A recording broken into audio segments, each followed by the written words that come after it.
जय हिंद दोस्तों, आप सभी का बहुत बहुत स्वागत है मेरे YouTube चैनल में। आज हम पढ़ने वाले हैं बंगाल विभाजन एवं स्वदेशी आंदोलन। एनसीईआरटी सार संग्रह की जो क्लासेस चल रही हैं, जिसमें आपका पॉलिटी पूरी तरीके से कंप्लीट हो चुका है।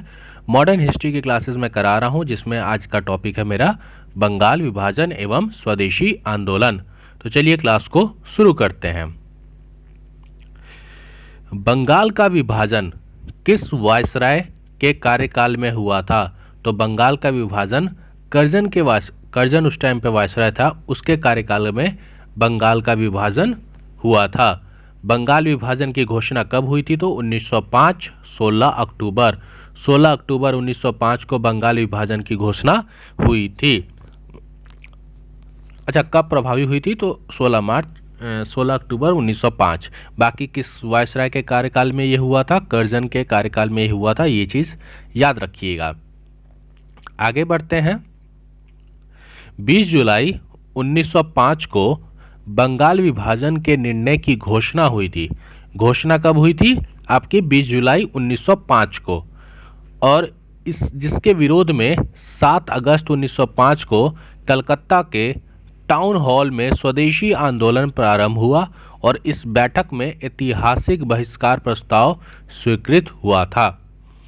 तो कर्जन के समय में बंगाल विभाजन का निर्णय लिया गया था और इसकी घोषणा हुई थी आपकी 20 जुलाई 1905 को। इसके विरोध में 7 अगस्त 1905 को कलकत्ता के टाउन हॉल में स्वदेशी आंदोलन को शुरुआत की गई और स्वदेशी आंदोलन में ऐतिहासिक फैसला लिया गया कि हम इस प्रस्ताव का क्या करते हैं? बहिष्कार करते हैं। आगे बात करते हैं। बंगाल का विभाजन मुख्यतः किस उद्देश्य से किया गया था? तो बंगाली राष्ट्रवाद की भावना को दुर्बल करने के लिए। आपको पता है कि उस टाइम पे जब ब्रिटिश ईस्ट इंडिया कंपनी यहाँ पर थी, तो उस टाइम पे बंगाल सबसे बड़ा एरिया था जहाँ पर राष्ट्रवादी गतिविधियां हो रही थी। और ईस्ट इंडिया कंपनी को, ब्रिटिश ईस्ट इंडिया कंपनी को डर था कि अगर ऐसी राष्ट्रवादी गतिविधियां होती रहीं तो इनका वर्चस्व खत्म हो जाएगा। इसीलिए इन्होंने क्या किया कि बंगाल को 2 भागों में बांट दिया, जिससे राष्ट्रवादी गतिविधियां कम हो जाए और जो रिलीजियन डिफरेंस थे हिंदू और मुसलमान के बीच में वो बढ़ जाए। क्लियर? आगे हम बात करते हैं बंगाल विभाजन। यहाँ पे देखिए, बंगाल विभाजन 1905 2 भागों में बंगाल को बांटा गया था। पहला था आपका पश्चिम बंगाल, दूसरा था पूर्वी बंगाल। आज के समय में आपको ये चीज़ देखते होंगे कि पश्चिम बंगाल आज भी हमारे देश में है। हम कहते हैं ना वेस्ट बंगाल, जबकि है वो ईस्ट में। एक्चुअली ये पूरा बंगाल था। ये देखिए, ये पूरा बंगाल था। इस 1905 में इसका विभाजन होता है। एक मिनट, ये आपका पूरा बंगाल है। 1905 में इसका विभाजन होता है। ये हो जाता है पूर्वी, क्योंकि देखिए अगर आप ऐसे देखेंगे तो ये आपका ईस्ट हो जाएगा, ये वेस्ट हो जाएगा। तो इसीलिए इसका नाम रखा वेस्ट बंगाल, इसका नाम रखा ईस्ट बंगाल। और यही ईस्ट बंगाल आज के टाइम में क्या है? बांग्लादेश है और ये इंडिया का पार्ट है। तो पश्चिम बंगाल और पूर्वी बंगाल 2 भागों में बांट दिया गया था। पश्चिम बंगाल में आपका बंगाल, बिहार, उड़ीसा, और पूर्वी बंगाल में पूर्वी बंगाल और असम थे। पश्चिम बंगाल में हिंदू जनसंख्या वाले जो क्षेत्र के लोग थे, और जो आपका पूर्वी बंगाल था उसमें मुस्लिम जनसंख्या। तो पूर्वी बंगाल मुस्लिम जनसंख्या वाला क्षेत्र था और पश्चिम बंगाल आपका हिंदू जनसंख्या वाला क्षेत्र था। वंदे मातरम वंदे मातरम किस आंदोलन के दौरान भारतीय राष्ट्रीय आंदोलन का प्रेरक गीत बना? तो वंदे मातरम आपका स्वदेशी आंदोलन जो चलाया गया था, उस समय पर वंदे मातरम भारतीय राष्ट्रीय आंदोलन का प्रेरक गीत बना था। बंगाल के विभाजन 1905 के विरोध में हुए आंदोलन का नेतृत्व, बंगाल के विभाजन 1905 का जो विरोध किया जा रहा था, उस आंदोलन का नेतृत्व कौन कर रहे थे? सुरेंद्र नाथ बनर्जी। सुरेंद्र नाथ बनर्जी जी बंगाल के विभाजन 1905 के विरोध हुए जो आंदोलन था उसका नेतृत्व कर रहे थे। क्लियर? दिल्ली में स्वदेशी आंदोलन का नेतृत्व किसने किया था? तो दिल्ली में स्वदेशी आंदोलन का नेतृत्व सैयद हैदर रजा जी ने किया था और सुरेंद्र नाथ बनर्जी जी आपका पूरा कर रहे थे। देखिए कंफ्यूज मत होइएगा, ये दिल्ली की बात है, ये बंगाल है। बंगाल के विभाजन के विरुद्ध जो आंदोलन चल रहा था उस आंदोलन का नेतृत्व ये कर रहे थे, और दिल्ली में स्वदेशी आंदोलन का नेतृत्व कर रहे थे ये। तो अगर आपसे पूछे ऑल ओवर तो सुरेंद्र नाथ बनर्जी, दिल्ली पूछ दे तो सैयद हैदर रजा जी। मद्रास में स्वदेशी आंदोलन का नेतृत्व कौन कर रहे थे? चिदम्बरम पिल्ले जी। चिदम्बरम पिल्ले जी मद्रास में कर रहे थे और दिल्ली में सैयद हैदर रजा जी। ब्रिटिश वस्तुओं के बहिष्कार को राष्ट्रीय नीति के रूप में किस वर्ष स्वीकृत किया गया था? तो 1905 में। ब्रिटिश वस्तुओं के बहिष्कार को राष्ट्रीय नीति के रूप में किस वर्ष स्वीकृत किया गया था? तो वर्ष 1905 में इसको स्वीकृत किया गया था। आगे बात करते हैं, जो ब्रिटिश पत्रकार थे H.W. नेविंसन, उसने किस आंदोलन से वो जुड़े थे? तो स्वदेशी आंदोलन से। तो ब्रिटिश के एक पत्रकार थे आपके नेविंसन, वह भी स्वदेशी आंदोलन से जुड़े हुए थे।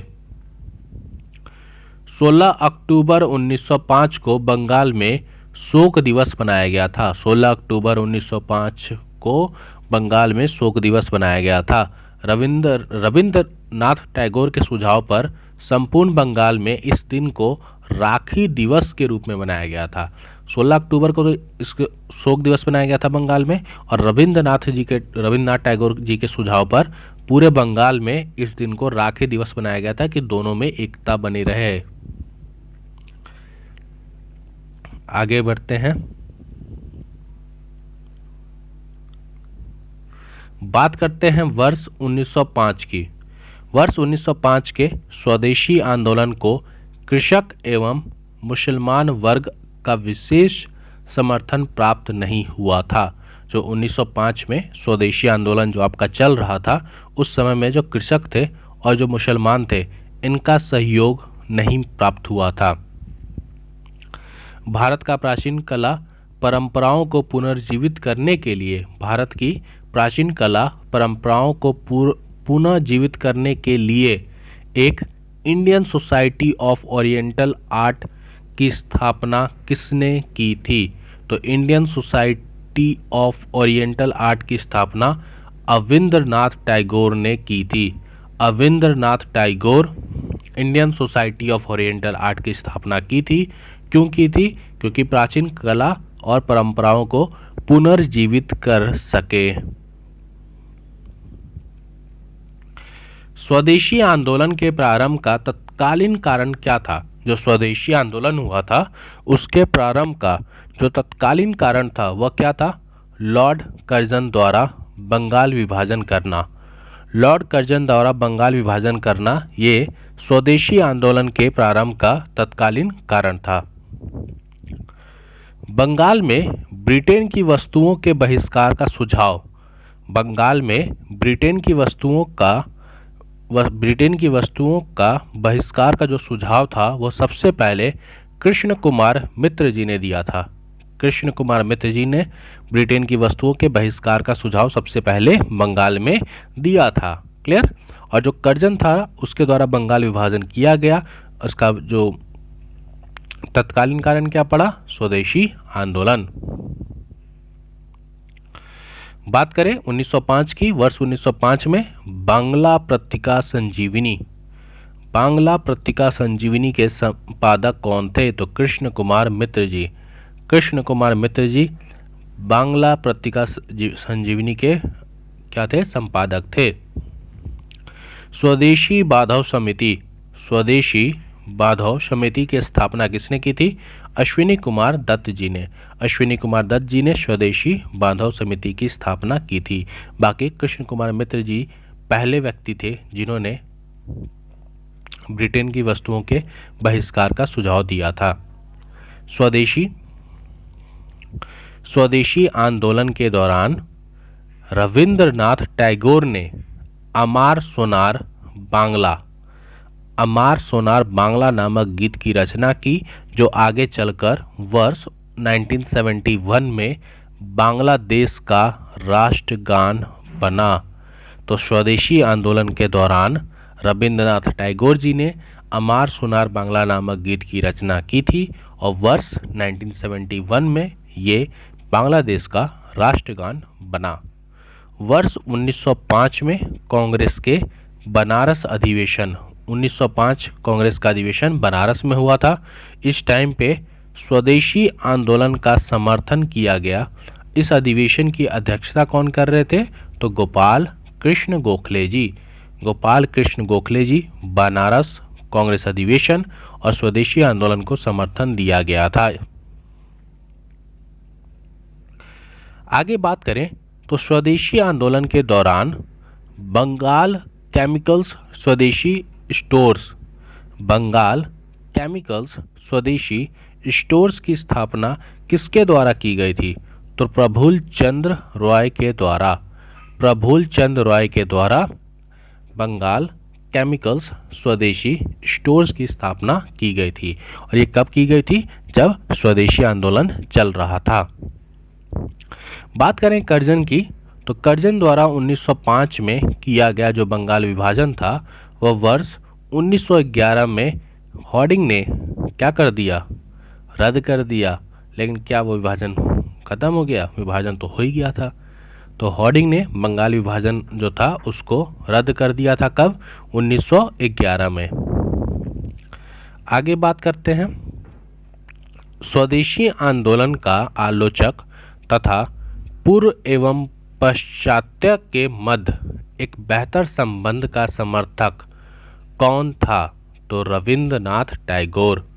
रविंद्रनाथ टैगोर स्वदेशी आंदोलन के आलोचक तथा पूर्व एवं पाश्चात्य के मध्य एक बेहतर संबंध का समर्थक थे।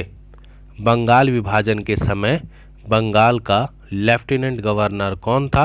तो Andrews Fraser. Andrews Fraser Bengal का लेफ्टिनेंट गवर्नर था जब बंगाल विभाजन हुआ था। स्वदेशी आंदोलन के प्रचार प्रसार के लिए प्रयोग की गई द बंगाली पत्रिका के संपादक कौन है? तो सुरेंद्र नाथ बनर्जी। सबसे पहला द बंगाली पत्रिका के संपादक सुरेंद्र नाथ बनर्जी। स्वदेशी आंदोलन के समय प्रचार प्रसार करने के लिए कौन सी पत्रिका यूज की गई थी? द बंगाली पत्रिका। संपादक सुरेंद्र नाथ बनर्जी। क्लियर? अरुडेलन समिति। अरुडेलन समिति के सुझाव पर वर्ष 1911 में बंगाल का पुनः एकीकरण कर दिया गया था तथा दिल्ली भारत की राजधानी बनाई गई थी। किस समिति पे? अरुडेलन समिति। बहुत इंपॉर्टेंट है, याद रखिएगा। अरुडेलन समिति के सुझाव पर 1911 में बंगाल का पुनः एकीकरण किया गया और दिल्ली को भारत की राजधानी बनाई गई थी 1911 में। क्लियर है? तो आज का जो टॉपिक था हमारा बंगाल विभाजन एवं स्वदेशी आंदोलन, ये आपको पूरी तरीके से एकदम अच्छे से समझ आ गया होगा। आई होप आपको किसी भी प्रकार की कोई भी दिक्कत नहीं होगी। चीज़ें अगर समझ आई हों तो कृपया करके इस वीडियो को लाइक और शेयर ज़रूर करें। आप वॉच करते हैं, लाइक नहीं करते वीडियो को, और चैनल को सब्सक्राइब करें जिससे मुझे भी मोटिवेशन मिले आपके लिए रेगुलर और अच्छे कंटेंट में वीडियो बनाने की। बाकी मिलते हैं अपने नेक्स्ट वीडियो में। जय हिंद, जय भारत।